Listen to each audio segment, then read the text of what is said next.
Good afternoon, I'm Kathryn Babayan, and I am chairing and will be the discussant for the second panel in our workshop on modern state and internal colonialism. This panel is entitled Transcolonial Existences, Violence and Remembrances, and I will introduce just all three of the panelists by name and a very short introduction, and then we'll proceed in order of the day, of the menu. And do we have limits in how long each of the panelists is supposed to speak? Well, we have a limit for the entire. We have a limit for the Okay, entire, so- okay. so- Well, if you go way too far, I'll sort of do thumbs up. And ask you to also give room to the other panelists. So we're going to begin with Robert Sukiasyan, who works at the Armenian Genocide Museum Institute. His paper is entitled Digital Maps of Deportation of Armenians of Sivas or Sepastia province during the Armenian Genocide, to be followed by Hazal Özdemir, who's a doctoral student in the Department of History at Northwestern University. Her paper is entitled They Vowed Never to Return, Armenian Transatlantic Mobility and Denaturalization at the End of the Ottoman Empire. Our last but not least is our very own Roxana Maria Aras, a doctoral student in anthropology and history at the University of Michigan. She will take us further away outside of Sivas, and her paper is entitled In Search for Future Lost, Waqfs, Parish and Locality Among Rum Orthodox in Beirut. So please join me in welcoming all three panelists, but also Robert Sukiasyan. Thank you very much for the opportunity, and thank you very much for your kind introduction. And before we move on, just quick. So I think there was a confusion. I worked at the Genocide Museum. It was a confusion from my bio. I work at USC Shoah Foundation as one of the indexers of Armenian collection. Yeah, so I want to start by giving a little context to this ongoing research. So it's based on my PhD thesis, which was dedicated to studying the deportations of the Armenian population from the Sivas province, central Turkey, during the Armenian Genocide. So during my research, I found out there was a preset system of deportation stations created right before the deportations took place, and each of these stations had a very distinctive mission. For example, one of the first biggest stations, named Kyotuhan, was designated to eliminate the men who were not drafted to army and were not imprisoned earlier. So to have an umbrella term, it was a station for eliminating the community leaders who survived up to that moment. All of the information is very well documented, and interestingly, the best source for describing the deportations on the ground are the Armenian sources. Because of the genocide debate, Armenian sources were ignored for decades, but after that question is settled, now there is room for Armenian sources to come in, and these sources are very crucial for several experiences, several genocidal experiences. For example, deportations or life in harems, or life of Armenian soldiers in the Ottoman army, and many other topics. So there is abundance of Armenian sources which started to pile up even during the genocide, and right after it there was a special effort to collect all of these records, and the Armenian archives are full of information. Also, another very overlooked but important source are the Armenian newspapers. So I could go on Armenian sources for a longer time, but to make a point is that I usually base my work on the Armenian sources because they provide exclusive insight into the processes.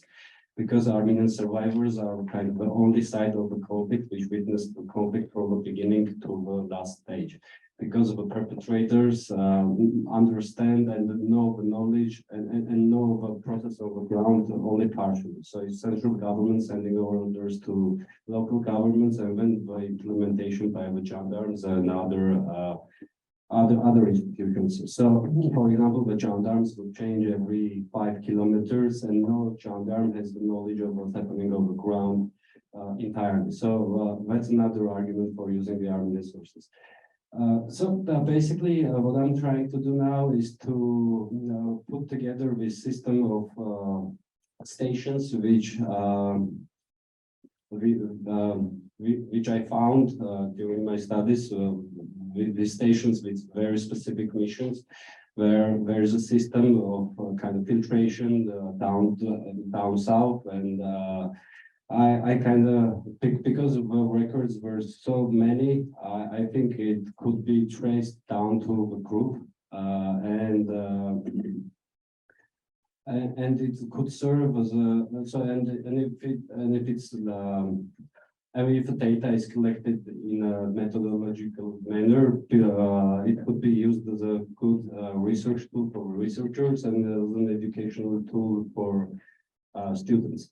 Because the tool I'm trying to put together will not have any visual, disturbing visuals, but also will be very concrete and actually show and represent what genocide looks like. So I'm planning to have all of the experiences of the survivors and the victims kind of indexed to see, like,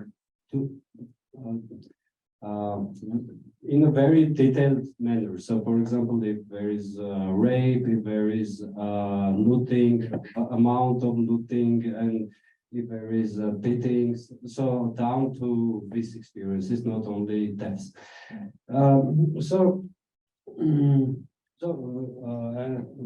To give you an idea, I'll show you a small clip. This is kind of an early illumination. So, for example, so there were 12 caravans, 12 groups of deportees, which left Sepastia as a part of Armenian genocide. And, for example, this clip we're going to look at shows the fate of deportees from the 10th caravan, which left Sepastia, and there were around 500 households with 6 people in each. Yeah, so there were several reasons why I chose Sepastia. First, it was the biggest Armenian populated province in Ottoman Empire. Second, it was landlocked, so it was this betrayal scheme wouldn't work because the Sivas don't have any land connection or sea connection to any neighboring countries, and also it was Sivas was so it had one of the highest death rates, up to 90%. So it's like a total destruction of the community. And also it was a hub for other deportations and other deportees which passed through the region. So,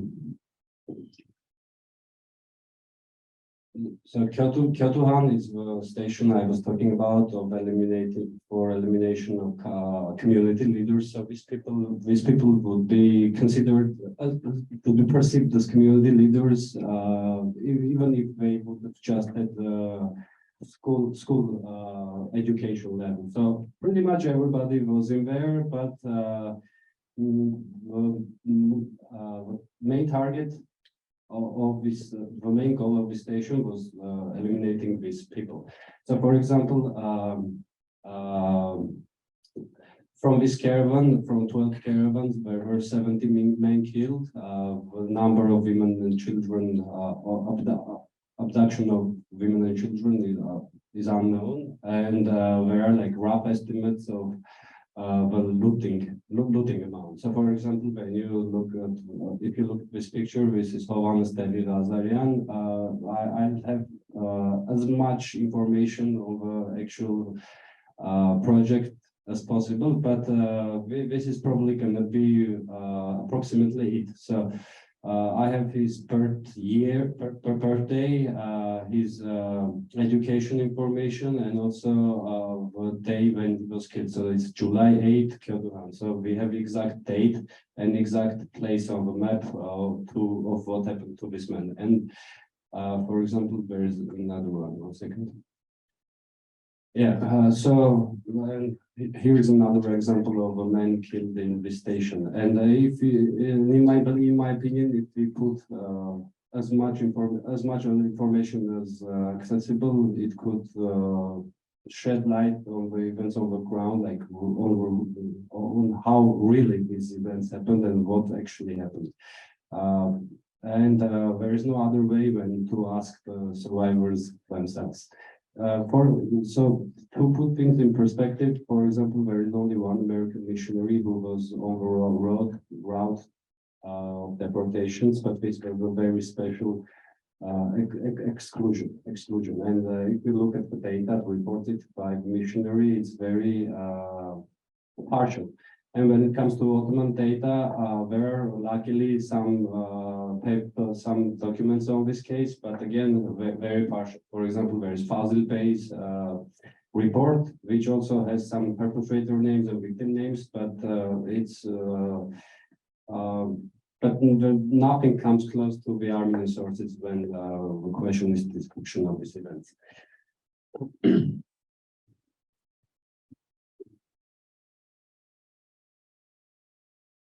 Yeah, I will also put survivors there. As you see, this man is aged compared to those because he passed through actually.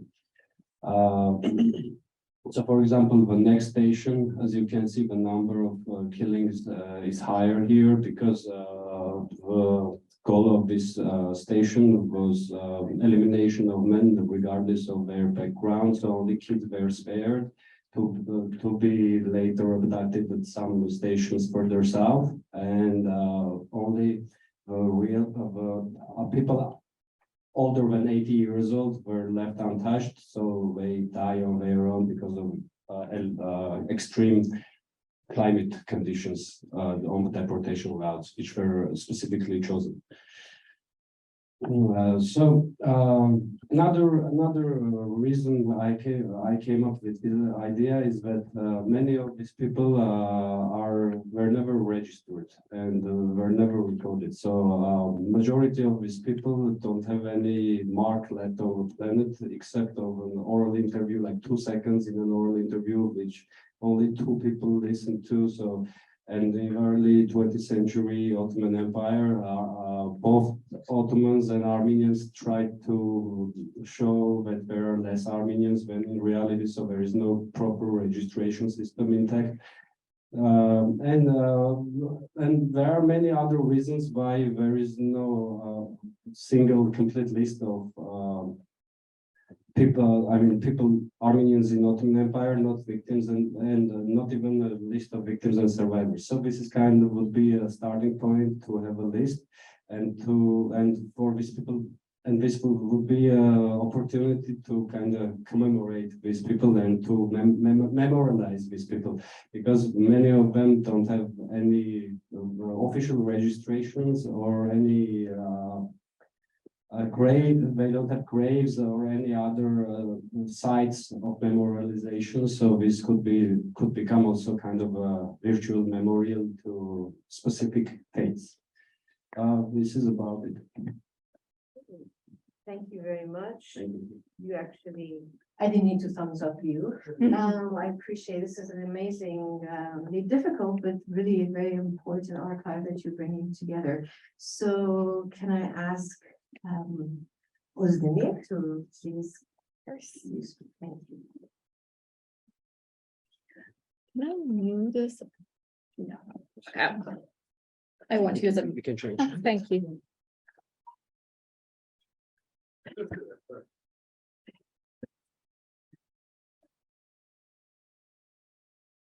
It is working. Yeah, it's working. Thank you, everyone. I'm so happy to be here. Almost after 4 years. It is my second time in Ann Arbor in another Armenian Studies conference. In 2016, while doing research for my BA thesis in the Ottoman State Archives, I stumbled upon a photograph of a woman and a child, accompanied by a note dated 1907, written in Ottoman Turkish. Margaret and her daughter Aznik were emigrating to New York from Sivas. Both clasped their hands on the front. Mother and daughter looked anxious. According to the note taken by a police officer, they were following Hachik, presumably the father, who had already been settled in the US. Margaret and Aznik had to renounce their Ottoman subjecthood, terk-i tabiyet, and sign documents attesting that they would never return. Their Ottoman identity cards were taken from them and invalidated, and their names were erased from the population registers. The mother and daughter no longer existed in the Ottoman Empire as subjects, but as criminals who should be kept outside of the Ottoman realm. Their photograph was taken by Arshak Akobian, an Armenian photographer based in Sivas. Curious, I looked for similar photos and uncovered a photographic repository that consists of family photographs and studio portraits produced by local Armenian photographers or the police of the eastern provinces. These visuals were accompanied by textual information at their back in Ottoman Turkish regarding the names, ages, neighborhoods, and professions of the Armenian migrants, and where and when they did emigrate. Armenians' photographs were distributed to the internal affairs, foreign affairs, and police ministries, and ports where they could enter and exit. My research has three stakes: mobility, nationality, and photography. It examines how and why the administration of Abdülhamid II denaturalized Armenians, archived their photographs, and engineered what I call an emigration database to know and control them. Developing documented technologies and requiring Armenian migrants to denaturalize, I argue, were complementary techniques of bureaucratization and border building. Studying denaturalization reveals how the Hamidian administration singled Armenians out, not only by physical violence and massacres, but through subtle ways such as denaturalization.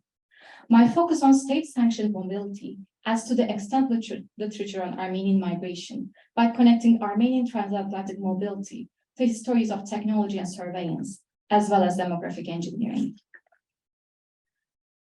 I highlight the continuities between Hamidian policies of emigration and the forced nationalist homogenization, deportation, and genocide carried out by the Committee of Union and Progress, and the exclusivist citizenship regime of the Republic of Turkey. The harsh migration policies of the government of Abdülhamid II left Armenians who were bound for the Americas in limbo by denying their subjecthood status, abrogating their properties, and foreclosing their ability to return and reconnect with their families. The deterioration of home industries caused by the increasing involvement of the Ottoman Empire in the globalizing world economy, combined with unjust taxation and land confiscation in Armenian dominant provinces, had already propelled their exodus since the 1880s. The expansion of steamship transport and the labor requirement opportunities in the post-evolution United States inspired Armenians to go there for a couple of years to earn money, to pay their loans and taxes in the Ottoman Empire. Armenian emigration began as a form of circular mobility, and like many Eurasian migrants, Armenians did not intend to stay in the Western Hemisphere and search for ways to return to their home. In October 1893, M. V. Beylikci submitted an article titled "Stay in America or Return" to Hike, an Armenian periodical published in New York. This piece discussed whether Armenian migrants would remain in the US and become Americans, or choose to return to their homeland. Beylikci argued that since the US government did not prepare employment opportunities and proper living conditions for immigrants, it had become challenging for Armenians to build a life there. The racism and harassment Armenians experienced in their interaction with American workers who thought migrants were replacing them in the workplace increased their misery. In an anonymous response to Beylikci's article, Armenians were encouraged to stay in the US for a few years and then return to their homeland, which was facing the danger of being repopulated by different people and losing its Armenianness. While Armenian Americans were discussing whether to stay or return, Hike shed light on the problems Armenian returnees faced in the early 1890s. For example, an Ottoman official who saw the American passport of an Armenian who returned to take his fiancée with him spitted on his documents. Another Armenian who tried to enter the empire from Thessalonica to see his mother was imprisoned for 8 days and then sent to Serbia. The policies of the Hamidian officialdom get harsher when the peak of migration coincided with the beginning of a series of massacres targeting the Armenian population between 1894 and 96 in the eastern provinces and in Istanbul. 2 months after storming of the Ottoman Bank by Armenian revolutionaries on August 1896, the Hamidian government came up with the requirement of Terk-i Tabiyet, which was based on 1869 Ottoman nationality law. I will open a parenthesis here and say that subjecthood, citizenship, and nationality are used interchangeably to translate tabiyet, but I choose to stick to subjecthood or nationality, which defines the legal affiliation and protection for subjects and the rights of the state on these people, rather than providing a political identity and defining the rights of a member of a political unit. Bill Hanley differentiates citizenship from subjecthood by arguing that while citizenship is practiced by those whose full membership is most secure, nationality concerns those whose membership is least certain.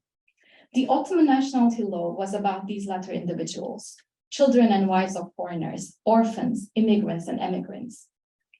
This law prevented Ottoman subjects to change their subjecthood without the permission of the state. The government, however, could deprive its subjects of their Ottoman subjecthood and forbid them to return to Ottoman lands. According to Article 5, if someone changed their subjecthood without the permission of the government, will be considered an Ottoman subject. Article 6 argues that the Ottoman officials could reject the return of people who changed their subjecthood without authorization from the imperial government. With the Terk-i Tabiyet law in 1896, the Ottoman government now had the chance to expel people, first and foremost Armenians, who were denaturalized. According to my archival research, anti-Armenian massacres of 1894 and 96 and the following decree changed migration patterns from what was overwhelmingly a temporary sojourn for male members of the family to permanent family resettlement. Hayek also highlighted this change. Editors argued that the character of the Armenian colony has been greatly modified in the US. While the first comers were lower class bachelors or married men whose families remained in the Ottoman Empire, after 1896, also middle and high class families began to immigrate to the New World for good. The second part of my research investigates what Armenian stories tell us about denaturalization and the still understudied ways in which the government eliminated its Armenian population, not only through massacres, but also through bureaucratic channels. I take demographic engineering as an effort to shift the ethno-religious balance of the empire, transforming and managing its population in accordance with the preferences of the government. Milka Zarkovich-Bookman categorizes methods of demographic engineering by differentiating forced assimilation, deportation, or creating economic and political pressures on certain communities to make them leave the country. Armenian labor migration was not deportation. However, the ban on return and denaturalization forced Armenians to make a radical decision and drastically change the nature of their mobility.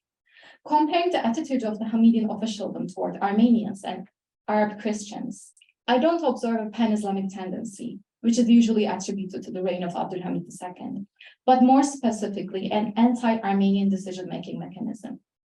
As the work of historians of Greater Syrian migration has shown, the same government that denationalized Armenians encouraged Syrian and Lebanese migrants to keep their Ottoman subjecthood.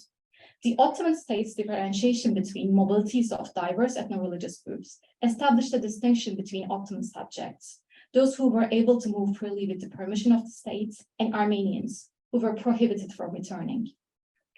I underline two exceptionalities in the nationality situation of Armenians. Firstly, the most significant outcome was statelessness. In the documents I came across in the state archives, Ottoman state archives, such as Jews or other Christians migrating to Europe, people who wanted to renounce their Ottoman subjecthood were already granted citizenship in another country. However, Armenians were denaturalized and remained stateless, as they had to wait 5 years to acquire American citizenship. Secondly, the denaturalization of Armenians was tracked and recorded more systematically, and it was a condition of emigration for all Armenians.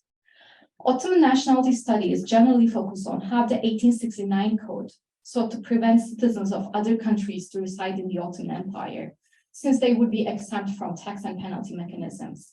Thus, these countries would have a chance to interfere in Ottoman domestic affairs by arguing that they protect their proteges. Works of Will Henley or Sarah Abrabayeşstein might be an example for that. However, I argue that foreign privilege and extraterritoriality are not suitable for analyzing Ottoman attitudes towards Armenian mobility, and denaturalization was not a temporary measure taken to limit the number of Armenians protected by the American government in case they return. Rather than being related to the Ottoman fears of extraterritoriality and consular protection, denationalization was a wholesale policy targeting one ethno-religious community. The Hamidian government denied Armenian subjecthood because it saw them as problematic subjects disloyal to the empire. It saw Ottoman nationality as something that could be given and taken from specific ethno-religious communities. Gathering and producing knowledge about Armenians and making them legible, in turn, enabled the Ottoman government to develop bureaucratic techniques which could be used for ethno-religious communities in the future as well. Hence, the denaturalization of Armenians, I argue, was a preview of the stricter citizenship regime that emerged with the Republic of Turkey, which privileged Muslims.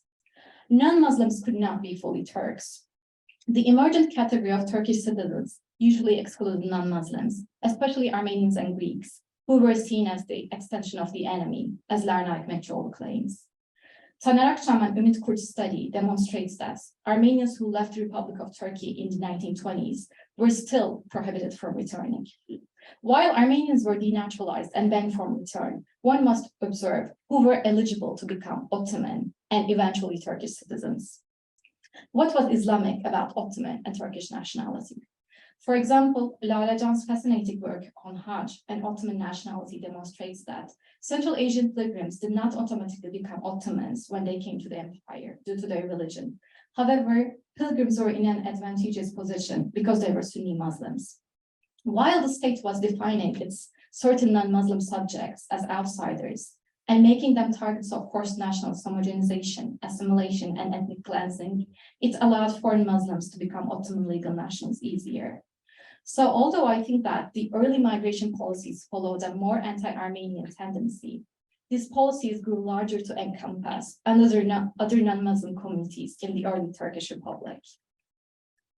The third and final line of my inquiry investigates photography, which I argue was part of this project to remove Armenians from body politics. My research sheds light on how photography was integral to the Ottoman state's creation of an immigration database, and how photographic documentation was tied to both Armenian migration and state policies of denaturalization. The government could expel Armenians without taking photographs or building a migration database. However, the Hamidian administration wanted to have similar technology to what we have today as the eye scans at airports or fingerprints, either to scare Armenian migrants and dissuade them from returning, or to demonstrate that the modern state has the tools to monitor the mobility of each and any subject. The government wanted to store data ambitiously in various places, feasible or not. I aim to understand photography as a documentative and archiving practice that had demographic aspirations for managing a certain population. Uncovering this corpus of material in the Ottoman State archives and photographic venture reveals a curious practice, since it must have been quite difficult for state officials located in the Ottoman courts to check all the files containing Armenians' photograph to detect their identities in the absence of a centralized biometric registry. This meticulous effort of the state to document the identities of emigrating Armenians by creating a photographic database in an impoverished part of the empire might seem like a strange preoccupation. One might suppose that these photographs were taken perfunctorily to use the developing technology of the day and connected to the photography ambition of Abdülhamid II. And we can think that when these photos arrived in the ports, officers archived them and nobody looked at them again. But this wasn't the case, actually. If the Armenian migrants reached the ports before their photographs, they were not allowed to depart before their photographs were delivered and stamped. Sometimes this process took weeks, and the rule was observed even in cases when provincial administrators and consuls tried to intervene on behalf of the immigrants. This happened in Trabzon once. 12 women and children were waiting to immigrate, but their photographs didn't arrive at the time. And I wanted to open another parenthesis and say that there was no rule of passport photography until World War I in the world or in the Ottoman Empire. And Armenians were not granted passports since they were naturalized. They only carried an internal passport, mühür tezkeresi, and their photographs were not stamped on these materials. So the mobility of the migrants and mobility of the material was separated in that time. They intersected, they freed each other, or in this case, the mobility of the material prevented migrants from being mobile. The Hamidian administration claimed Armenians' photographs and archived these visuals with the pretext of a security measure taken against Armenian mobility. Government correspondences linked these cautionary bureaucratic measures on Armenians' return with the belief that Armenians would bring their seditious ideas, fesat, such as autonomy, if they returned. To support this idea, the Ottoman government appealed to sources from their ambassadors, such as Alexander Mavroyani Bey in Washington, D.C. According to Mavroyani Bey's reports, some Armenians were emigrating with the sole purpose of combat training and learning how to use dynamite and torpedo to attempt assassinations. Some of the Armenian returnees were indeed involved in rebellions in the Ottoman Empire. Meanwhile, the Hamidian administration deported or imprisoned ordinary Armenians who returned to look after their property, get married, or take care of their elderly parents. I don't take denaturalization law as a security measure taken against the Armenian nationalist movement. Although the Hamidian regime seems to be driven by anxieties over Armenian revolutionary organizations building at the time, there is not a wide range of primary sources in the Ottoman state archives, which indicate that returnees engaged in revolutionary politics as feared by the government. What is presented in the documents are the anxieties of the regime and the desire to prevent what could have happened. The Sublime Porte criminalized all the Armenian population as rebels in the making, Toygun Altıntaş has argued. The Ottoman state's desire to curb Armenian migration and return, therefore, fit into the larger narrative of what Altıntaş calls, quote, gradual criminalization of Armenianness, end quote. Returning home has become a criminalized act. Photography, which was a modern technique of knowing, codifying, categorizing, and numbering migrants, had become the visual testimony of this discrimination and criminalization. To conclude, in October 1922, thousands of petitions arrived at the Bureau of Immigration in the United States regarding the quota on immigrants from the soon-to-be former Ottoman Empire. With the Emergency Quota Act of May 19, 1921, the US government drastically limited the number of migrants coming from any country to a certain percentage. The Near East Relief Foundation urged the US government to extend the quota to include hundreds of Armenian orphans and women who were detained in Ellis Island and were subjected to return to Istanbul. A wide range of communities, including the Armenian Immigrant Welfare Society in New York, Armenian churches, women missionary clubs, university students, argued that Armenians had relatives in America who were lawful American citizens and who can obtain the necessary money for transportation and affidavits to assist these refugees to escape famine or massacres. Most remarkably, the Armenian National Union of America claimed that the quota for Armenian immigrants should be determined not according to subjecthood, but to ethnicity. Especially after the deportations and the Armenian genocide, the Armenian population has been scattered over different parts of the world. If those who come from the territories of the Ottoman Empire would be counted as Turks, the Turkish quota would soon run into excess. The Armenian National Union urged that it would be more rational to admit Armenian immigrants as Armenians, no matter which polity they belonged to or where they were born. The petitions highlighted that Armenians were no longer Ottoman subjects and they have no home or country to return to. I found this language fascinating because they did not have a place to return to 30 years earlier. But this is the part of the story we know less about. Thank you so much for listening to me. Thank you, Hazal, for this very rich paper. We'll now move to Roxana Aras's presentation. Thank you very much. I think I will move both temporally and spatially in my presentation. What I am presenting today is one chapter from, I will contextualize a bit my paper. And thank you very much for taking the time to read it.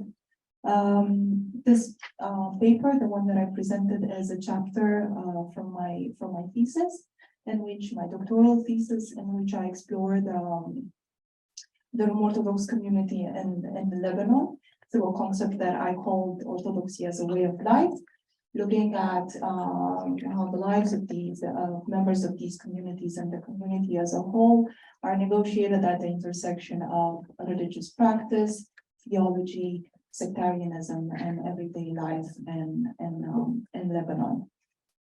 I will do a small summary of my paper for those who did not have the chance to read it, and I will also read a small ethnographic episode from my chapter that will reflect the complexities of what I'm trying to do in this work. So between 2018 and 2021, I conducted ethnographic research among the Rom community in Mazraa, which is one of the districts of Beirut, Lebanon. As I was trying to establish networks and connections with my interlocutors, they invited me to tea and they invited me to coffee. And I realized that I was constantly ending up in the same buildings, like in the same 2 or 3 buildings along the street. So I was intrigued. Why is it that they are all neighbors? And then I said, why is it that you all live in the same few buildings? So they said, because we live on the Waqf. We rent from the Waqf, and the Waqf belongs to the church. So this is how the Waqf came into my ethnographic research, which initially had no connection with the Waqf. Then, whenever I took a taxi to reach Mar Michael and Jubrail Church, which was the church that I was supposed to do field research in Mazraa, my conversations with the drivers would start in confusion with the taxi drivers. And it could have been because of my Arabic, which is Mukassara, so it's broken Arabic. Or it could have been the confusion stemming from the presence of a church in Mazraa, a Beirut district often represented as a Sunni Shia contested territory presently. This is mainly because most Beirutis, and especially post-Civil War generations, are not familiar with the history of the district as a mixed Christian-Muslim area. Moreover, little is known of Christians being the dominant community in the Mazraa sector up to the beginning of the Lebanese Civil War, 1975-1990, when their numbers drastically decreased to the minority they are today.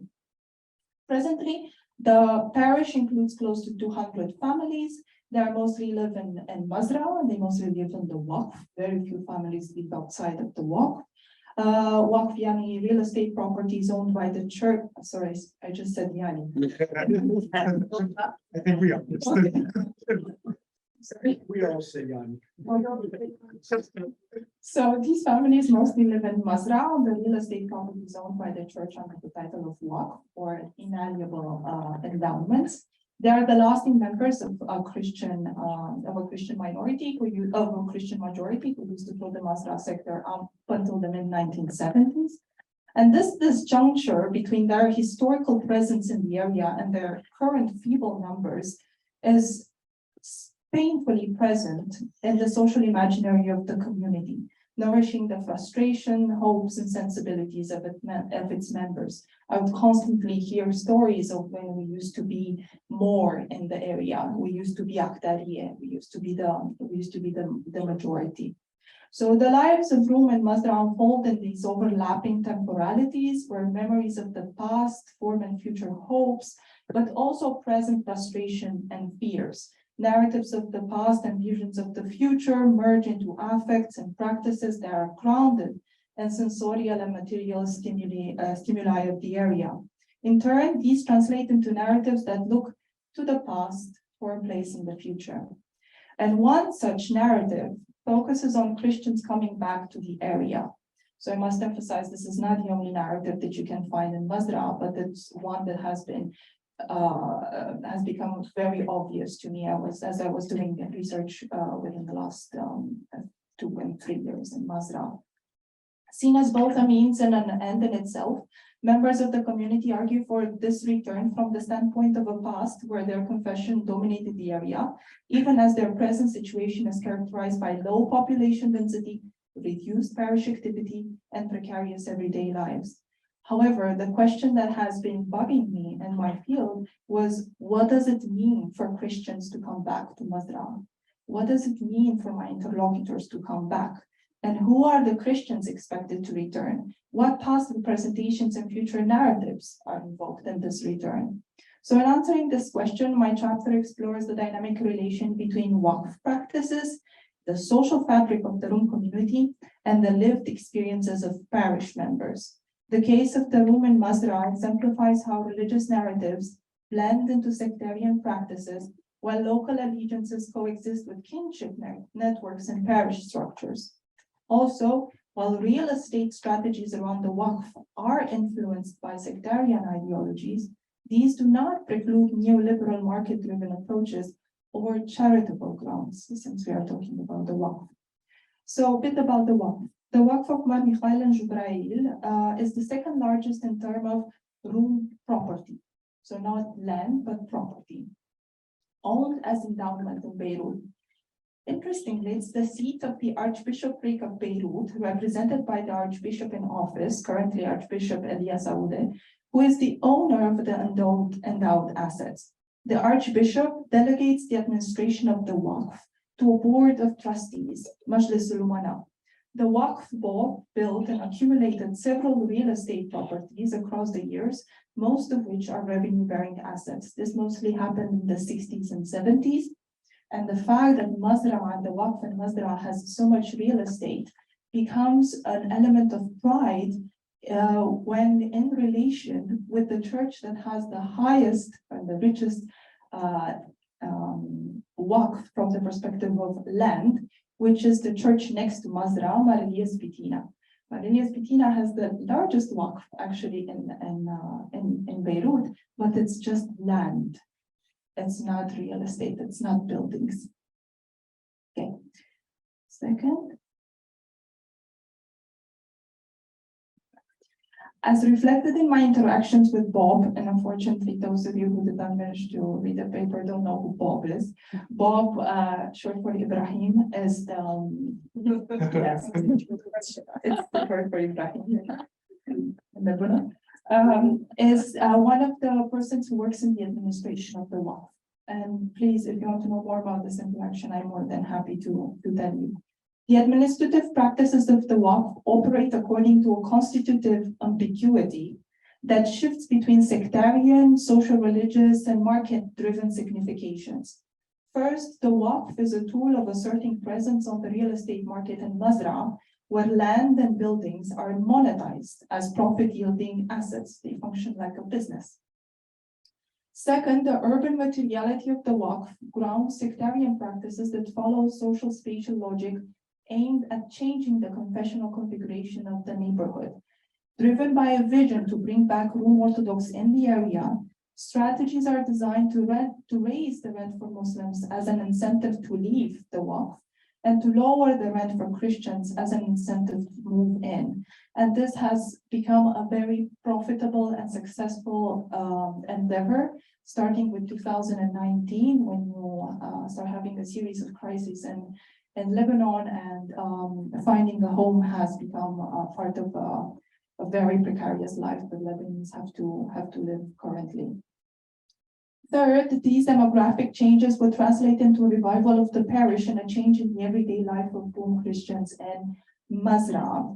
An element that has been constantly appearing in my research is that sometimes it is not necessarily about these sectarian clashes of Christians versus Muslims, but it is really about religious practice.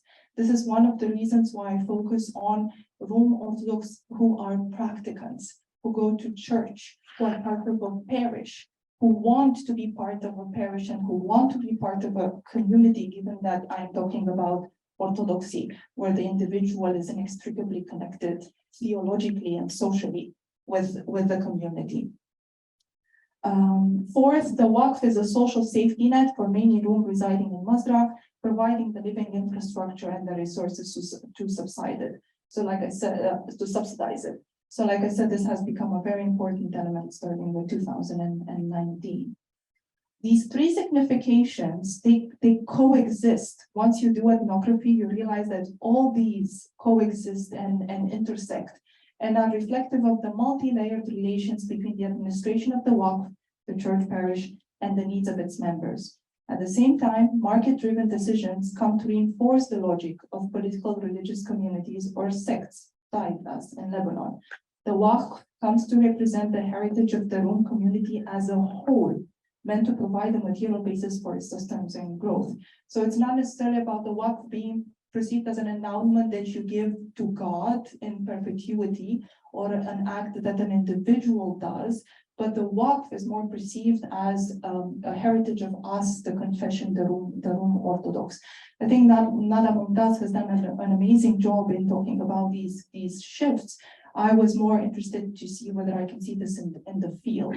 And the constant arguments that the Rum Orthodox would give, one of their returns in the or one of their relation with the Waqf was, it is ours. It's supposed to help our community. We are not discriminating against the Muslims because the Waqf is ours. It belongs to the Rum. It belongs to the Rum in Mazra, to us. Do I still have some time? Maybe 5 minutes or? Perfect. I will just talk briefly about localism, because this is one of the elements that surprised me in my work, in my field work in Lebanon, in Mazra. However, while the endowment stands for the Rum community as a whole, is the Waqf, the Rum Waqf, as it is being called in Beirut, the case of Mazra reveals a dimension that is overlooked in the association between Waqf and political religious communities. Here, the confessional identity extends into localism and sometimes cuts across localism, differentiating between the Rum of Mazra and outsider Rum. Localism encompasses a spatial factor, residence in the area, but also a social one, kingship networks. Priority in renting from the Waqf is given to Rum in general, but more particularly to Rum who live in Mazra. And here there is a quotation from my interaction with Bob, which I think is very revealing. But Bob is a very funny character, so just like the name. He's an engaging partner of conversation. Between a Muslim, so I asked him who rents on the Waqf, who is allowed to rent on the Waqf or from the Waqf. And Bob replies, between a Muslim and an Orthodox, of course, an Orthodox. Between an Orthodox from Mazra and one outside Mazra, of course. Ulad al-Minta'a awal shi, which means locals of Mazra come first. Okay, and now as a final point, I would just like to read to you a conversation. I wish I had put it up because it would be a bit difficult to read it. I would just like to read a conversation that sums up a lot of these key elements that I talked in my presentation, and it's or in my chapter. It's a conversation that I had with Patricia and Nicolas. They are two Rum Orthodox who live in Mazra. They have been living in Mazra for a long time, and they are part of these kingship networks. They are part of the Saliba family, which is a foundational family in Mazra. And I asked them about the Waqf and how is it that there are so many Christians who live in the Waqf, people that I know. And I will just read our interactions. So Patricia, but do you think that if they, Muslims, live on the Waqf like I, Christian, do, let us say I might pay as much as they do? If I pay 200, is it fair for them to pay $300? And I reply, I think it is a bit unfair. And Patricia, I do not think it is unfair. I feel that if I go to them, they will do the same. These buildings were built for Christians to live in them. I do not think it is unfair. Why should I pay as much as they pay? Nicolas interferes, or Nicolas interferes. I offer them the market price, but for Christians, we are subsidizing. So when I say that I rent with $500 to Muslims, it is the market price. For Christians, I am asking 200. I subsidize the amount and their church pays the rest. Patricia, yes, you do not increase above the market price. So they did not increase for Muslims. They just subsidized for Christians. And Nicolas says, I want to subsidize Christians. Why should I subsidize Muslims? This is how I see it. There are many people who are poor, and you also have the expenses of the building maintenance. Also, there are many offices on the Waqf that are rented by Muslims. And there is also Bankaoudi, for example, which is a very famous bank in Lebanon. Why do I have to subsidize them? From my perspective, it is fair. We are doing this so they can stay here, Christians. But if I put the rent for 1,000, they might as well go and rent in Ashrafiyya. Ashrafiyya is perceived to be a high-end Christian neighborhood in Beirut. More so less, but nowadays, but that's how it is perceived in the collective imaginary. Why should they stay here for 1,000? Patricia says, you have to give them something in return. Okay, you have your family, your parish, and your church here, but I will go to Ashrafiyya if the prices are like that. At least there all are Christians and I'm not scared. And we can discuss what this means, all are Christians and I'm not scared. And Nicolas says, if you want to think from another perspective, okay, you can say it is discrimination. Yet these buildings were not built with an economic purpose, but with the purpose of people coming back here so the demographics can change. If the children stay here, then the church increases. Conclusion. So Roma identity in Masra is, I consider to be relational and localized. It is lived through forms of sociality which are embedded in narratives of loss and hope. It is performed through social economic practices associated with the Waqf that blur the line between confession, real estate, and church. It is defined through encounter with the other, but the other may be either a Muslim from Masra or a Christian from outside Masra. On a more general note, this approach highlights the fallacy of taking for granted categories like sect, locality, and religion. It also hints at other untold stories of mixed areas in Beirut, where the notions are defined through the intimacy of everyday interactions that link together and or separate. It also reveals that sometimes it is not about sectarianism, but about practicality of everyday life, about religious practice, and also about parish life. Church, locality, family, and sect all coexist to live together, to weave together, a dynamic and often incomplete pictures of the ethno-religious presence of Christians in Masra and more generally in Lebanon. Thank you.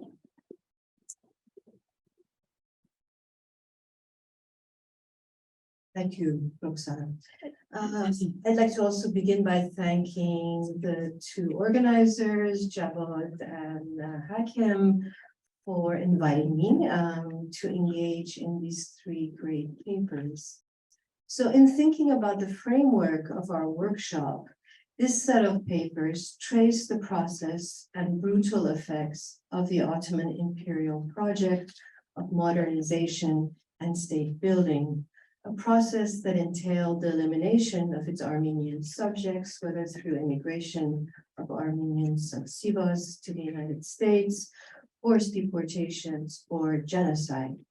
Sukiasyan and Özdemir's microhistories of Sivas importantly delineate the stages of a keenly engineered policy of ethnogenesis, while Aras's case study of the Room of Lebanon in the aftermath of the French colonial regime allows us to imagine what if Armenians would have remained in Anatolia, that is, in a Turkish state of coexistence with all of its caveats and nuances that our keynote speaker talked about this morning.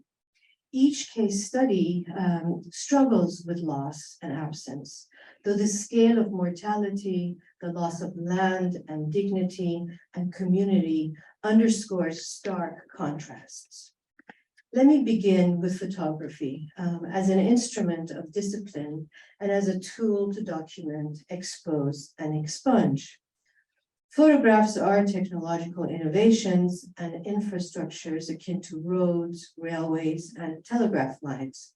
They were not only used by Ottomans to amplify their presence in Sivas and generally the eastern provinces and bolster their legitimacy through surveillance, but they were also deployed by Armenian revolutionaries to produce competing political legitimacies, alternative narratives, and new belongings by attacking railways and public institutions. And even though you say that it's part of this anxiety, nevertheless, it was real and photography was deployed, right? So I think to complicate Özdemir's microhistory, even though it's so rich already, it may be productive to bring into conversation the multiple mobilizations of photography by the state and its opponents. Moreover, photographs came to be used as a policing infrastructure in manifold ways. They were used to document the identity of all sorts of criminals, right? And I'm curious to know, are all these criminals considered as facade? Are they particular because the state does produce and practice filing and categorizing of photographs according to typologies of crimes aimed at keeping a record of those who threatened, as you said, the body politic and were tagged then as transgressors. So alongside a series of state perceived offenses, the documentation of Armenian immigrants entered the photographic record of the police, or at least this immigration database that you so well researched and talked about. As Özdemir tells us in the 1890s, because of the violence directed against Armenians and due to the economic reasons, thousands of Armenians left the Ottoman Empire.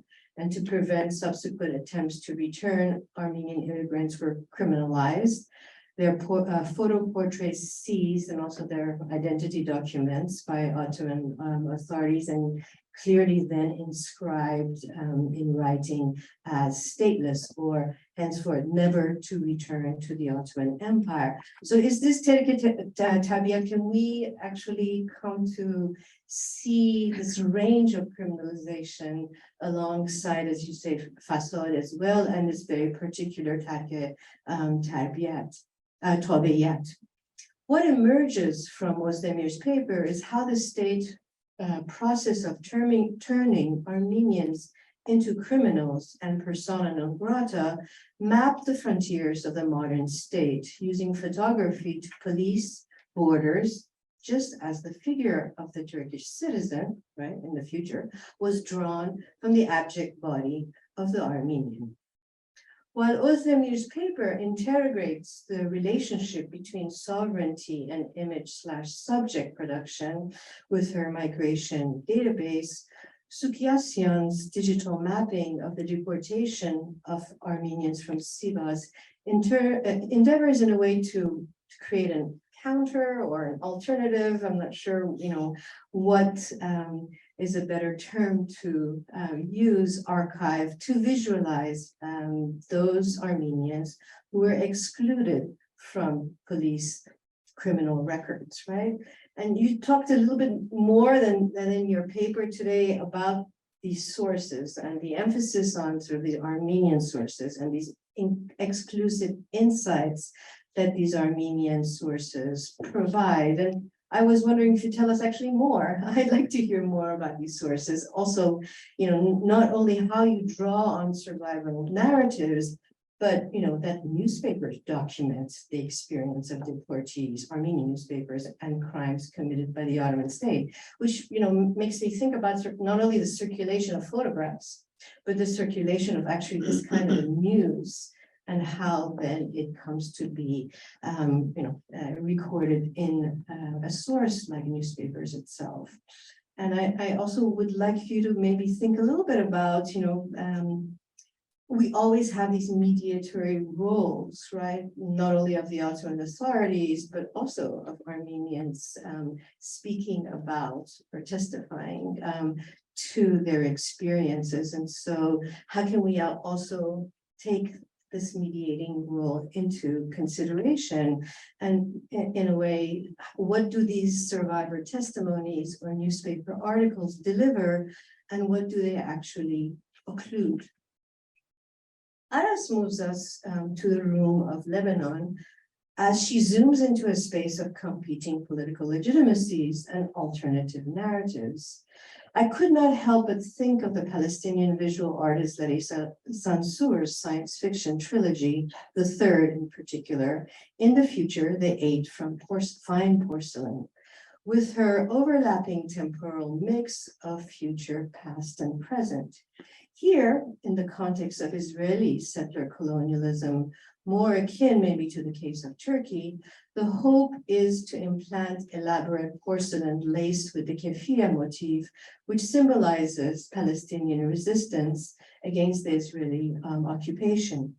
In the film's most dramatic scene, these porcelain pieces, which belong to an entirely fictionalized civilization, are flown in and buried into the ground. A dark horizon is dotted with spaceships dropping bombs onto the open desert landscape that crack as they hit the ground, pouring out the plates. Keffiyeh-style porcelain are what the narrator tells us, the facts on the ground for future archaeologists to excavate. They aim to influence history and support future claims to vanishing lands.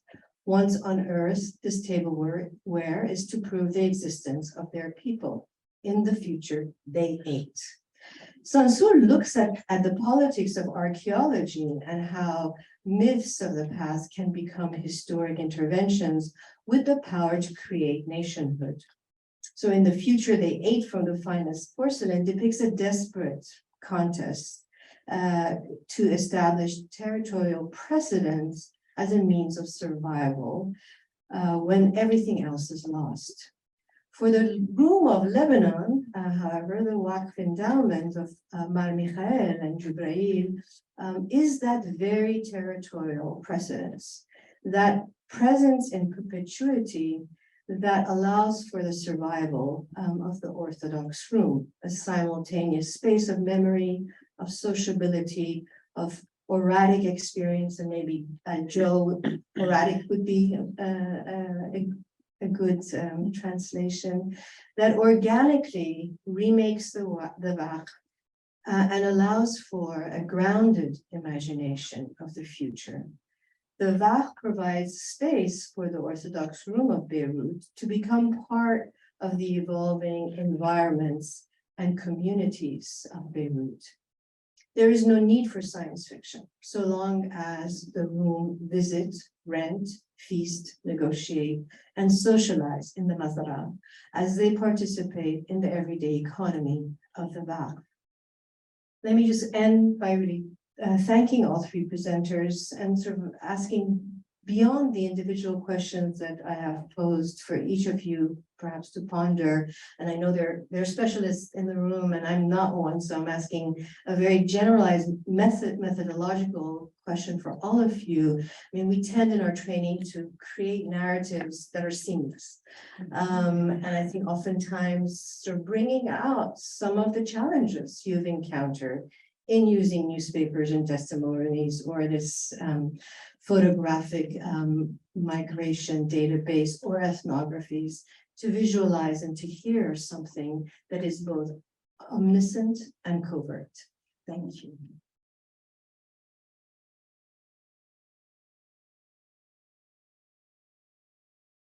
So I don't know if you want to open up to the questions of the room. Do you want to respond as Well, Would the you- concept established in the first one was that they responded and then we opened it up. I will, if you want to follow the same. Okay, since the decree is here set by Eugene, all right, then you can do that, sure. Can I give you the? Thank you so much for this really valuable comments, Professor Babayan. It's really rich and I'm sure we will have so much to think about in the future. I really like the idea of multiple mobilizations of photography, and you're really right about having like the material taken by Armenian revolutionaries and used by them at all.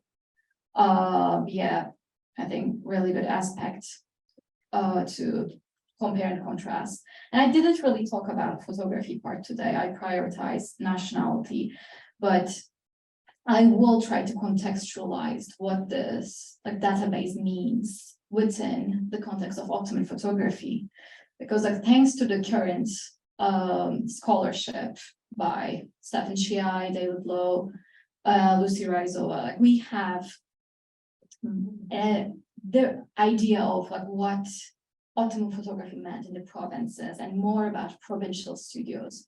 But I still think that the academic attention, like Ottoman photography is on Istanbul. So having like this material or like the photos taken by and used by Armenian revolutionaries or criminal photographs taken in the provinces will enrich our understanding of Ottoman photography. And I came across other criminal photographs in the Ottoman State archives, and they were also generally portraits or group photographs. The understanding of mugshots or like passport photography, as we know, was not really common in that time. So I think that it is interesting to see how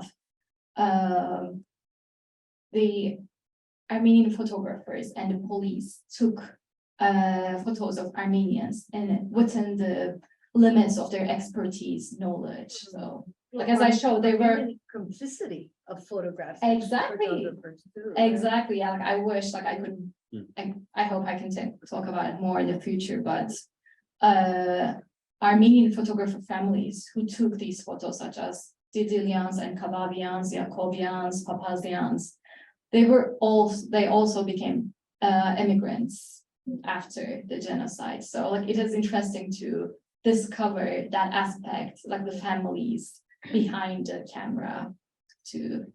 And I think maybe like we will collaborate with Robert in the future, like we have like similar interests, because like, I have an like interest in mapping this immigration database too. Like in my dissertation, I will follow the production, distribution, and archiving of these photographs, and I'm also like interested in coming out with a map. So like I was really fascinated by this research. Yes. Thank you very much. I'm sure we'll cooperate on these issues because I have a lot of information even on this fabulous show. Yeah. So thank you also for questions. When it comes to primary sources, Armenian primary sources, it's really a huge body of documents. Armenians couldn't really be raised without leaving a written mark because of this writing tradition, especially in the provinces. It was a renaissance of education. So there is a huge body of evidence. So I just mentioned several collections. One of the most important ones is the Aram Antonian collection at Babayan Library in Paris, and it was created exactly for the reason of preserving these documents. So Aram Antonian was an intellectual Armenian intellectual from Polis who miraculously was saved and operated in Aleppo with cooperation with some other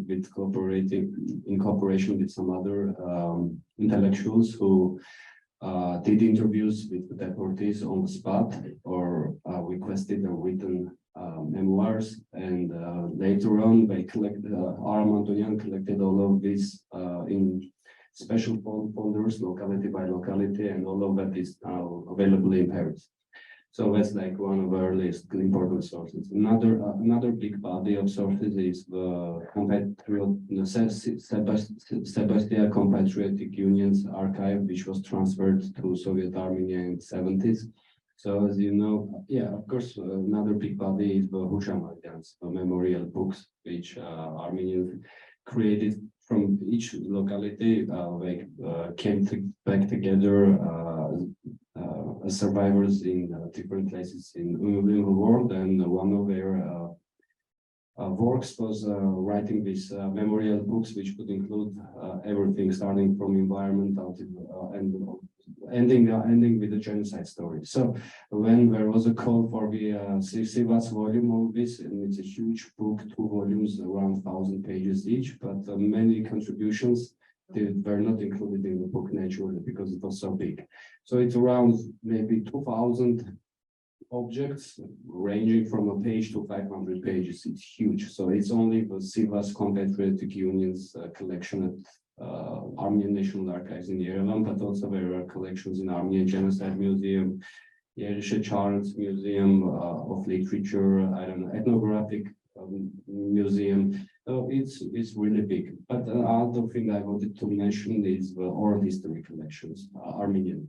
So there are several big collections like Parserian, Bovandisyan, and Zorian collections. But also there are smaller collections which have not really been utilized, even the bigger ones. Only Millers had published a book on interviews they conducted, but this was never really circulated in research circles. So this is another big body which could be used. Also where publications of personal memoirs, there are letters, as I said, newspapers, publications, and really Armenians used all of the forms of media to save this information, and very successfully, I would say.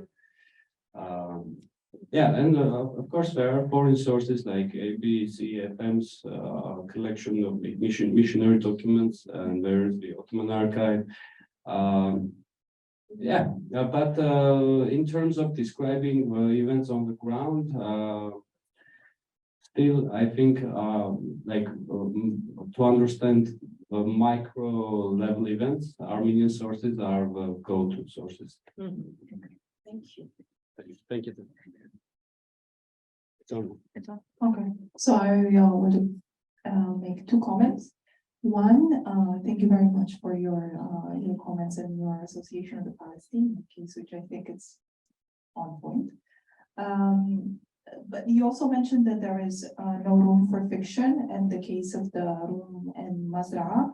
No room, no need for science fiction. No need, no need for science fiction. No need for science fiction. But and it's interesting because after spending two years in Mazraa, I did start seeing signs of fiction in Mazraa. And one of them is like in the beginning, I mentioned to you that the room used to be majoritarian in Mazraa, but I did not make a differentiation between a sector and oh my God, I forgot the other one. A sector and just a second. So Mazraa is divided in Beirut is divided into in 12 sectors. And each sector is divided in small other divisions. Now, the room in Mazraa used to be a majority in these divisions that also bear the name Mazraa. So Mazraa as a sector was divided and is still divided in several other small parts. One of this small part is also called Mazraa. Now, in the room case, they have internalized this idea that Rum and Mazraa used to be majoritarian in the entire sector, and they replicate this narrative constantly. Now, if you go and look at, for example, Mohammed Hafeda negotiating conflict in Beirut, who's done this amazing work on Mazraa, you can see there that historically you can attest the presence of Rum in Mazraa as predominant in this division of the sector, not necessarily in the entire sector, which has from the 19th century reputation as a Christian Muslim area. And then problems in the field, yes, of course, but there is one particular problem that has been bugging me a lot in the field, which is access to these archives of the Waqf, for two reasons. The Archbishopry and the Mazraa Church, they do not have a centralized, digitized collection of the Waqfs and the properties that they own. Some of them are even lost because during the Lebanese Civil War, there was a lot of archives from the church that were destroyed and were not kept in proper conditions. So one is this, and Bob makes this joke in my interaction with him. They dealt with pen, paper, and general knowledge. They don't know about these Waqfs. But these Waqfs, or the inventory of the Waqf, does exist in the Archbishopry. But accessing these archives from the church has been such a hard problem for me because it's an archive of the church, they tend to close it to people who are not from the Babayan University, which is the Orthodox university in Lebanon, or from people who have wasta. So if you manage to get a wasta to get into these archives, then wasta is connections. Yeah, connections. Okay, so if you have connections, you can enter. And once I did get a connection, because after the August 4th explosion, a lot of the archives in the Archbishopric were destroyed and they required intervention. So I was asked to go and help with cleaning the archives. And then I asked, why is it that it's so important for me not to see the archives? I said, because they are church secrets that the church right now does not want for the time being to be revealed. Questions, secrets that are connected to property in Mazra, property that was sold as a Waqf and then bought back, and because of that, people got in jail. So there is a story that circulates in Mazra. So because of that, they are closing any type of access to these Waqf properties. So I think this has been one of the most challenging aspects for me trying to quantify these, because they don't go to the general security of this, to the General Directorate of Islamic Waqfs. They're the room. So this has been my strongest challenge when it came. So I relied a lot on memory and on ethnographic work and the work of the administration and Mazra of the Waqf. Thank you. Miguel? And you will field your questions yourself. I may be going against practice here, but. Yeah, no, thank you so much for these amazing presentations. What I wanted to also emphasize is that the use of photography is increasing. The visual history, as you know, you pointed and Kathryn commented on, all of you pointed out, it has become now very significant. And there is another book that's coming out by Elisa Merjian, you know, where she uses this beautifully in the terms of skin and bones and everything, which I'm sure you'd love to see. The other thing I wanted to comment on was sort of who gets into these archives as the Eşkıya. And I remember being, when I was working in the Topkapı archives, when I was looking into the probate records, I happened to come across the probate records of the Ayan there. And of course, if you look at what they left, there was this amazing library of all these books and everything. But the Ayan is being referred to as Eşkıya by the Ottoman state. So I start saying, well, this is an Eşkıya register. Let's see what's in it. And then you find, of course, an elite person. That's when I realized we all have become Eşkıyas at different points ourselves, including as a, Parish, Parish academician. We also are now treated as terrorists by the Turkish president. So I think there is also very interesting continuity there as to who becomes seen as such. The other thing that's also very important, archive you cannot access, is the Tapu ve Kadastro archives in Turkey, which is the title deed archives. And that is extremely important. You can't access it because the military opposes it. It's in the name of military security or national security, because it would, of course, reveal the origins of the property owners being mostly, of course, massacred or destroyed minorities of the Ottoman Empire, especially in the transition to the Turkish Republic. So I thought that was also an interesting component. The other thing I want to end with respect to migration is that I have a student now, a graduate student working on African-American diaspora in Mexico. And through him, we found out that the United States does not keep any records of who leaves the country. But they are, of course, meticulous and obsessed by those who come into the country, which I think is a very interesting way as to when the states start collecting information not only about those, who leave, but who come in and at what junctures itself becomes a very important insight into state activities as a whole. And I wondered what you thought of those. Thank you. Any comments? So we have, do you want to respond? I think it's a really good point. And like the US has really good immigration records and they kept naturalization petitions really organized, but we don't know who leaves. So I think they're like the Ottoman records and US records complement each other. And I think this case is like really interesting because normally we tend to link immigration and photography because Armenians were like any migrants who entered the US were photographed in Ellis Island. And we know more about like how immigration records are kept. But maybe this is my ignorance, but I don't know any other example when migrants were photographed before leaving their country. That's why in my work, I'm more interested in emigration rather than immigration because there's so much to think about and the exit migration. Thank you. So we have Osama has and then Juan. Thank you again, the great papers. Very quick questions for Robert. When you say Armenian sources, could you tell us give us an example of how you find out exactly who was killed where? I mean, do you corroborate the sources or is it just one?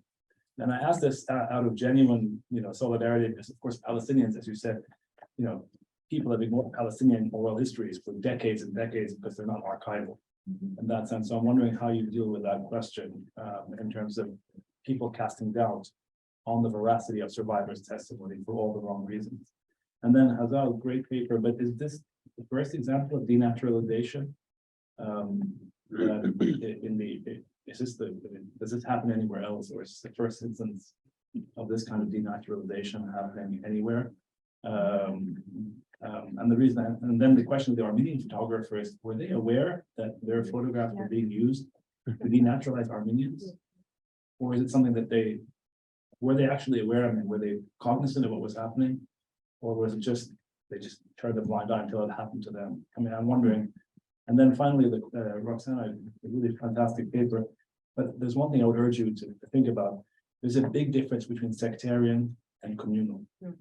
And, and we use the term in English, sectarian, to mean both things. And I think in Arabic, it's a huge difference because what we don't talk about as scholars in the Middle East is the anti-sectarian. And there's a huge difference. You can be communalist and be anti-sectarian because sectarian in Arabic means the negative. It actually means the thing that you're going against the state and you're going against national unity, and that's a taboo.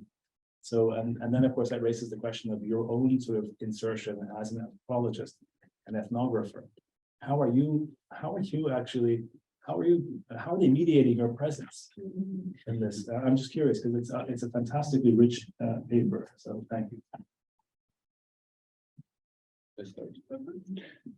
Thank you for your question. What I did to identify these stations, I kind of put together tens of survivor testimonies from the same town or from other towns who were passing through the same route.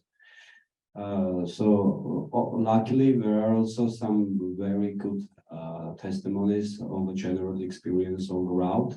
So I kind of know the general framework, but when I put together all of the sources, the events could be recovered minute by minute because it's a systemic thing, and it's repeated almost exactly the same every time. Whenever an experience is described or discussed, it's momentarily identifiable. And when to answer your question about the reliability of the oral histories. So when it comes to the reliability, it's just like with any other source, it has to be taken critically, especially the oral histories, because these stories are sometimes transformed with new literature, or trauma has worked out in some other way. So these things really affect quality of testimonies. It mostly depends on the case. Each case has to be treated differently, but there are many cases where the events are described, but for example, the names of localities are mistaken. So like chronologically or like geographically, but if you follow up the story, you can actually tell what's going on.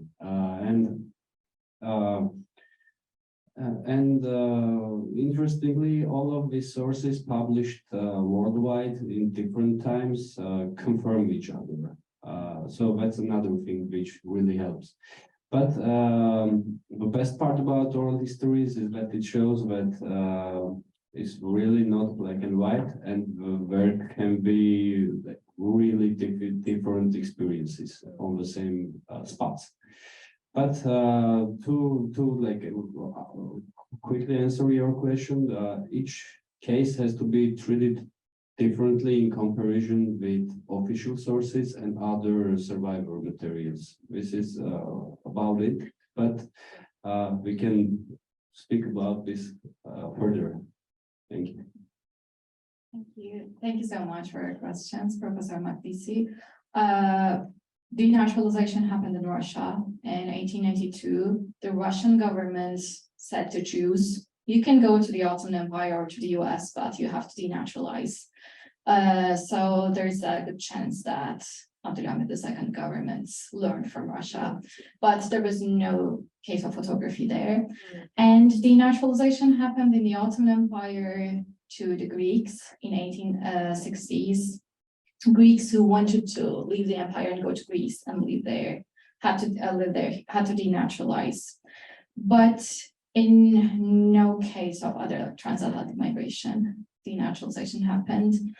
And the other cases were, let's say I'm a Jew, I was living in France for 20 years and I got a French citizenship. The government could denaturalize me when I have another citizenship. But I think the significance of Armenian cases against statelessness, they had no state for a while, and it was a condition upon transatlantic immigration. And the question about photographers, I think, is a really good question, and it ties really well with Kathryn's question on challenges. I don't know. I think that they could have an idea about they're taking a migration photograph, because photographer families of the Ottoman East, like the Lilians and Babayans, Sursurians, they worked with the state. Uğur Ümit II commissioned them to take photos. So there's a good chance that they were conscious about what they were doing, but I don't have any documents about that. So I don't have any documents about the price of taking a photo, for example. I know that it was not a free act. Armenians had to pay for their initial photographs, but these photographs were going to be distributed and were duplicated into 12 and distributed to the ports. And the Interior Ministry of Affairs would pay for duplication, but I don't know about the initial transaction. So I think these are the gray areas, like I'm not really sure about still. But when they left, sorry, can I just quickly, but when they left, I mean, were they given, these are all from the Başbakan or from the Ottoman? They're from Başbakan, yeah. Okay, so these are not with the Armenians themselves when they left to the US. So they, As far as I know, did but they see that condition of denaturalization? Were they aware that they were being denaturalized? yeah, they were signing documents They were that they signing. were denaturalized. And there is a good chance that a copy of the photographs went to the US with Armenians, because I found some photographs and Project Save archives in Boston are really similar. Because they're not guaranteed entry in the US, are they? Sorry? They're not guaranteed entry to the US. No, yeah, some of them were deported from Ellis Island. They just ended. Where? We don't know. They came back probably, or they were Yeah, like some of them They managed would to be come able back. Yeah, maybe. Sure. And I'm not sure if like this like Takitabiat process and the ban on return like worked 100% well. David Gutman has a fascinating book on smuggling networks and illegal immigration. Specific, like, especially like up to 1896, so many like Armenian migrants left illegally, and we don't know about the nationality process of them because this rule came a bit later in the game. Roxana? Just to add that, while the microphone is going on, the Nazis also had, Denaturalized. collected sort of sketches of especially the Roma. Exactly. Or even had photographs at concentration camps as well. Yeah. So use of photography for surveillance, I think, starts with the mass populace through passport pictures, but also the states use it and criminalize it, weaponize it for criminal purposes, I think, from early on time. And Vichy government also denaturalized so many people, including Armenians in 1940s. There's a book on that called Denaturalized by Claire Zalk.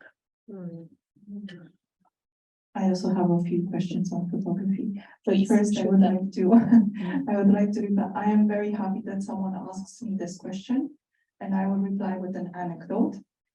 I recently published, there is a co-edited volume called Practicing Sectarianism. And when I submitted my chapter to this book project, in my chapter, I used confession and sectarianism and sect, both of them. And I was asked, why am I using confession? Why am I using confessionalism? Because the agreement is sectarianism. And I'm like, no, not every interaction between Christians and Muslims and between different groups within Christianity and Islam need to be sectarian, thus in English interpreted as violent. You can also have confessional exchanges.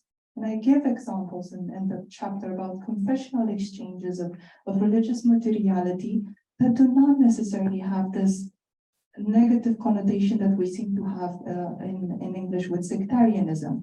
So as a counterbalance, I used to ask my interlocutors when we would speak in Arabic, what other words would they use and how would they refer to themselves?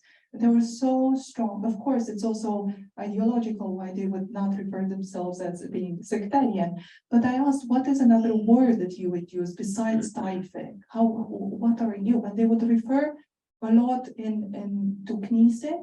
We are a church. Nahna Knesset.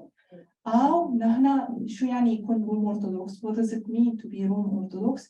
It means iman, faith. And my element, the element that makes the core of my thesis, is a way of life. Orthodoxia, tariqat aish. It's a way of life, and in this way of life, you have theology that comes to define the way they understand themselves as humans in relation to a God. It comes to define the way they understand themselves in relation to sect identification in Lebanon, to sectarian identity in the face of the state, let alone like in Lebanon, you are not known by the state as an individual. You are known by the state through the mediation of the sect that you are part of.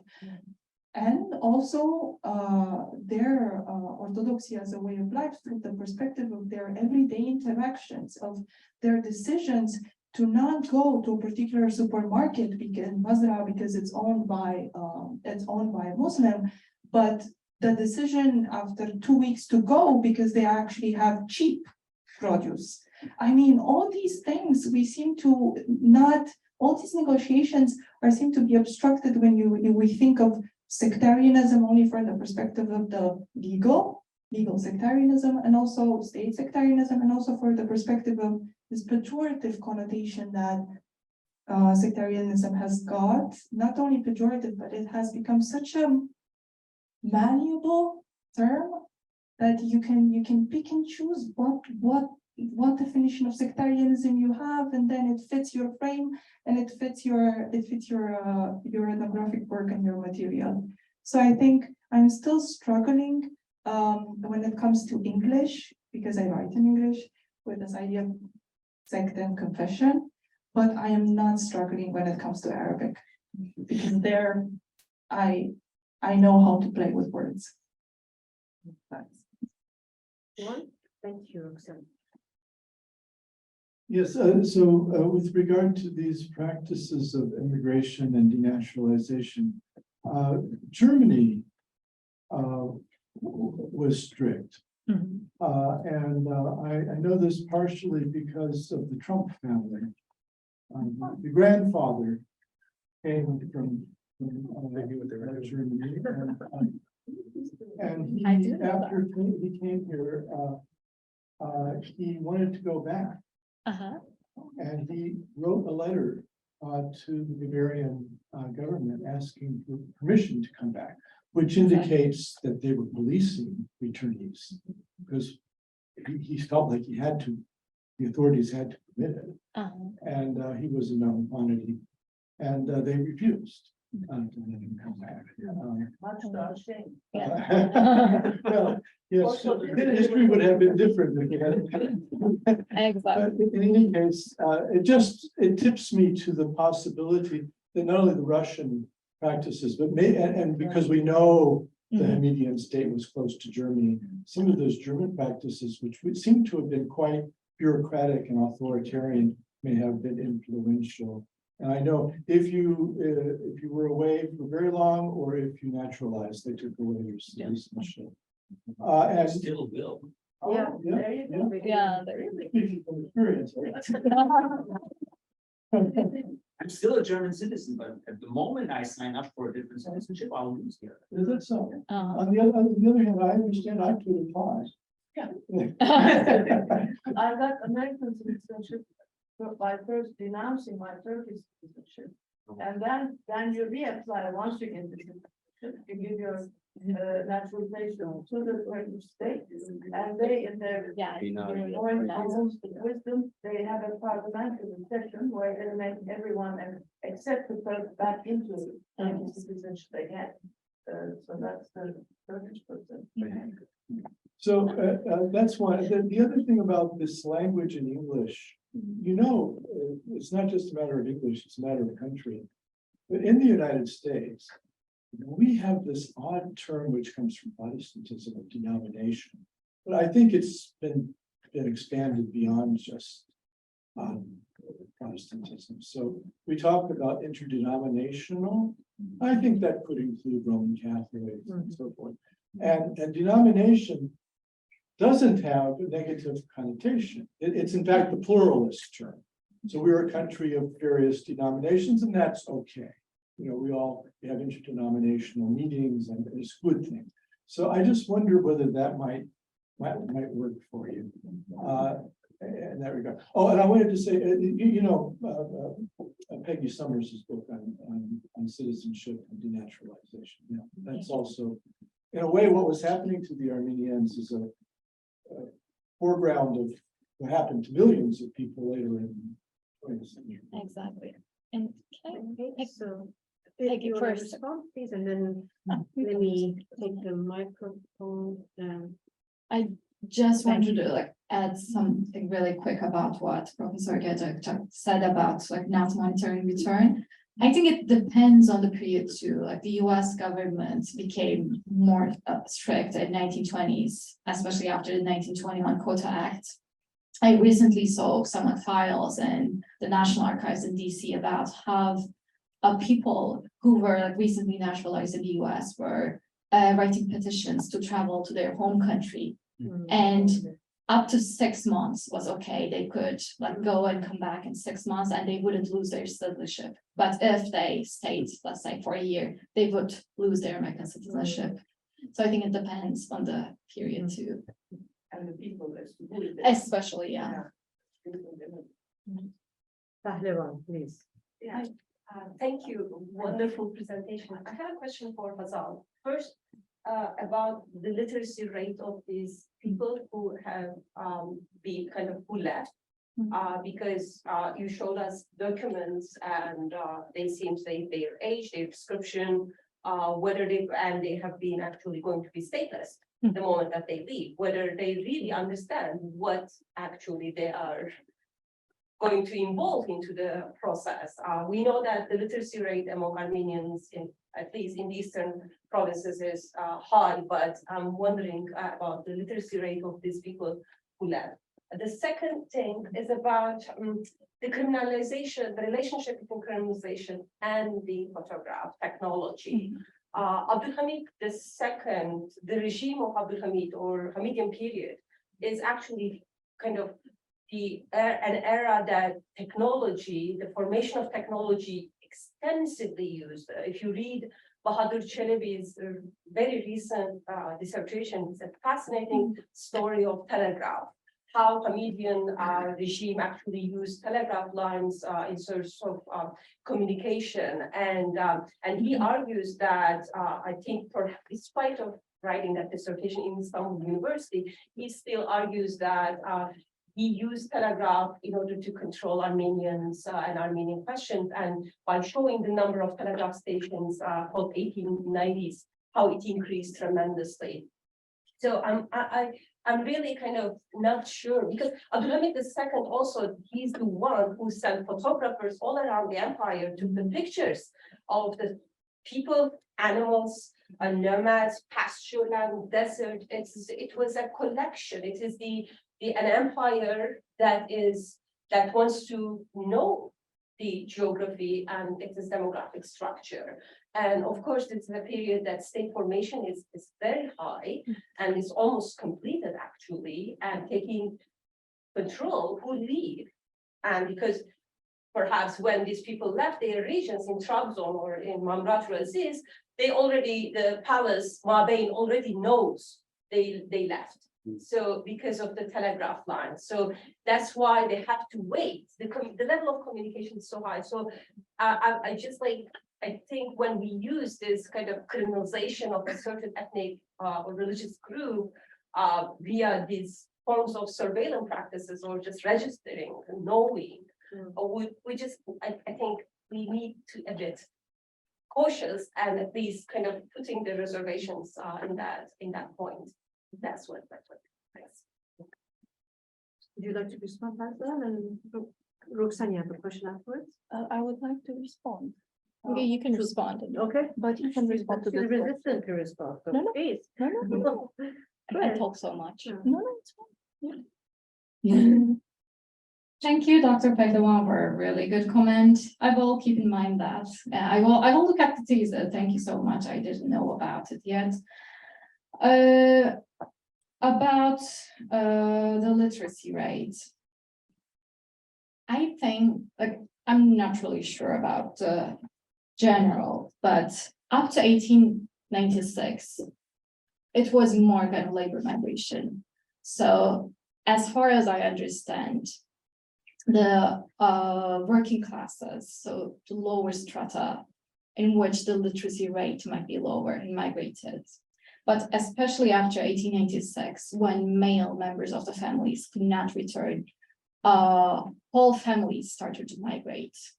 And the Armenian newspapers highlight these changes, like the upper class families, which might have upper literacy rates, started to emigrate.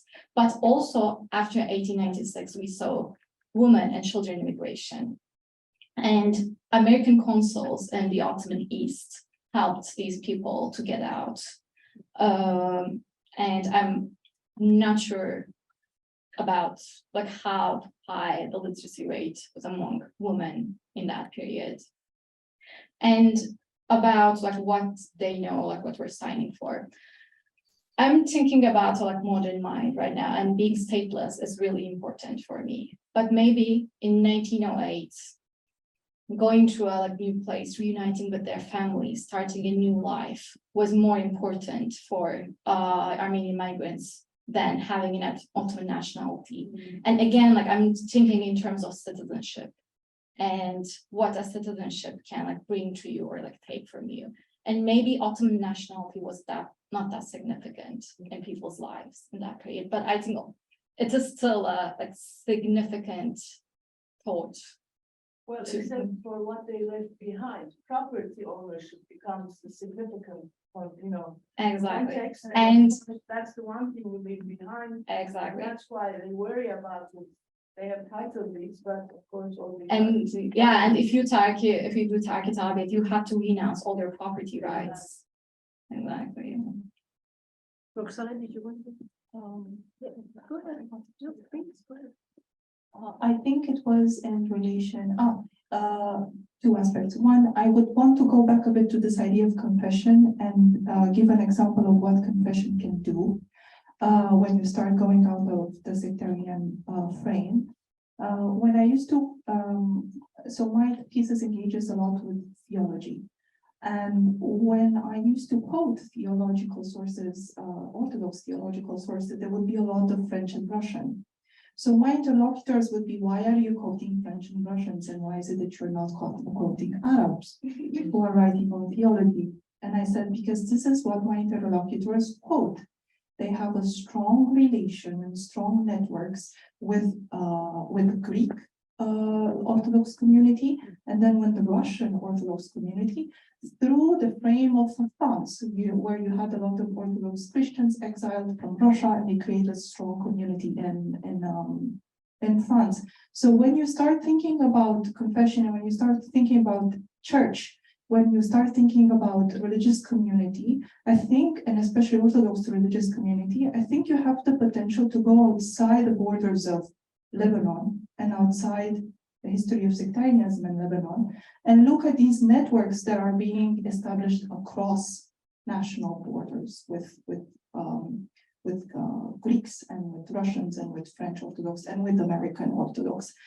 When it comes to denomination, this is something that I have to think about, and there is a particular reason, even though I think it has went beyond the Protestant frame, I do think it still has a very strong weight as a concept associated with Protestantism and the evolution of Protestantism and the notion of religion and the entire discourse that has been written on that. And there has been so much damage done to Arab Christian communities when it comes to how we approach the study of these communities in the East. And by East, I don't mean East Europe, but actually the Middle East. So here is where I will have to think whether it fits in the frame of what I want to do. Sorry, this has really stuck in my head. Thank Can I you. quickly add something like about your second question? I still think that denaturalization was a form of criminalization, because like, why didn't they take photos of Syrians and Lebanese Christians or Jews, or why didn't they denaturalize them? They were also transatlantic migrants.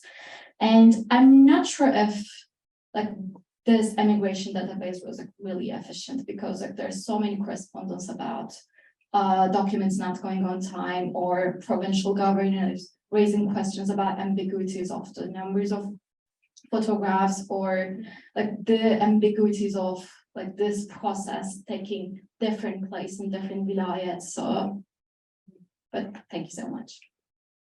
Jabbar?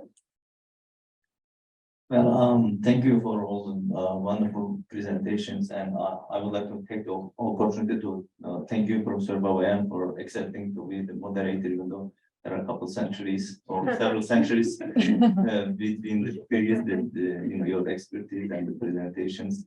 And also thank you, Professor Cole and Fatma. So I have brief questions for each of you. Hazal, you seem to, I really, like your paper, but I have a particular kind of issue with it. When you seem to present pan-Islamism and anti-Armenian decision-making mechanism as mutually exclusive things. You say you didn't find a pan-Islamist government, but an anti-Armenian decision-making mechanism. I might have reworded it, but I wonder if these have to be mutually exclusive, like the Hamidian government can be pan-Islamist, and anti-Armenian, which could go well together in some ways. And I wonder if you can elaborate a little on that. Robert, I have just a simple question whether you're planning to expand this project beyond Sivas and make it a more a general project. Roxana, so what we did with Professor Babayan is to, she works on the earlier periods and you work on the contemporary periods. So my question is, when you look back at, the presentations that, we have heard today from a kind of a contemporary perspective, and thinking of the idea of continuity, how do you think these subjects and presentations could help your argument? And do you think it's, there are some, is it relevant to they speak to contemporary dynamics in a place like Lebanon, could be understood better in light of these historical developments regarding other communities in other places in the region?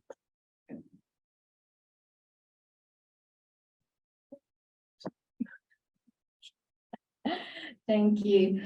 Yeah, I think Jawad, you're really right. Pan-Islamism can include an anti-Armenian mechanism, but I think when I think about nationality and denaturalization specifically, I try to compare it with like other cases I've mentioned so much today with Syrian and Lebanese Christians, Jews. They could emigrate and they didn't have to denaturalize, they could return. So I can't easily say that the Armenian government denaturalized all of its non-Muslim subjects who were immigrating. So in terms of nationality and transatlantic migration policies, I think that there was something more anti-Armenian there. But of course, it doesn't mean that in different cases, like different things in this project, the Armenian government might follow the pan-Islamist policies, as we know. But I was thinking more specifically about that case. And as I also mentioned, there was still an Islamic tendency in nationality in the late Ottoman Empire and especially in the Turkish Republic. And I think that while practicing this immigration database or denaturalization on Armenians, the government learned how to make its subjects legible. So like it could be practiced on different communities in the future as well. And I think this Armenian exclusion in terms of nationality or like this ethno-religious discrimination found its self-reflection in the Turkish Republic. But you're right, they're not really exclusive things.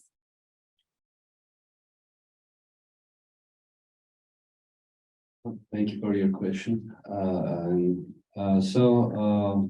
One of the goals of my project is to have just one example of a very up-close look to the genocide in one region. But ideally, it would expand to the entire empire. But I'm only very well aware on this single province, and I have all of the materials. And even in that case, because I wanted to be very detailed, also having a time factor tied to it, like you could actually follow the calendar and identify what happens when for a big group of people. And because the data is really inconsistent, there are some methodological issues to kind of have a minimum data entry for each person reported. And even having all of these materials and all of the background, so for example, only the city of Sivas has around 35,000 Armenians, and putting this data into a database, especially when it's inconsistent, is pretty difficult. And even for just one city, it might require a team to do it. But ideally, it would become, list of Armenian survivors and victims of genocide, like ideally, but that's a very ambitious. It will be a very ambitious project, maybe for several decades. Yeah, but so I don't have that goal in my mind right now. Even if I do Sivas, I will be very satisfied. Step by step. 100 people and like $100 million.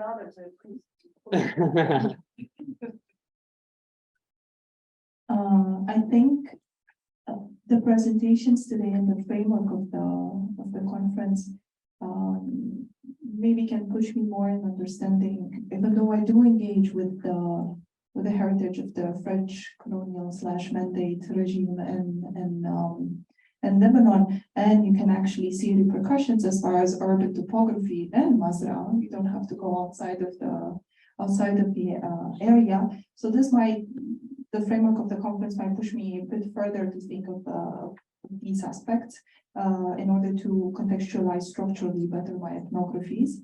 But there is one particular element that I want to mention. So I say, when people ask me, I generally say I work in the Middle East, but I really have a problem sometimes with this term. So because of the geographically disciplinary way of thinking of a region, it has cut a lot of connections that, for example, the Orthodox Church has had across history. So sometimes I push myself and I think, okay, let me go out of the frame of the Middle East, how we perceive it, to understand it, or imagine today, and let me think in the frame of the Ottoman Empire.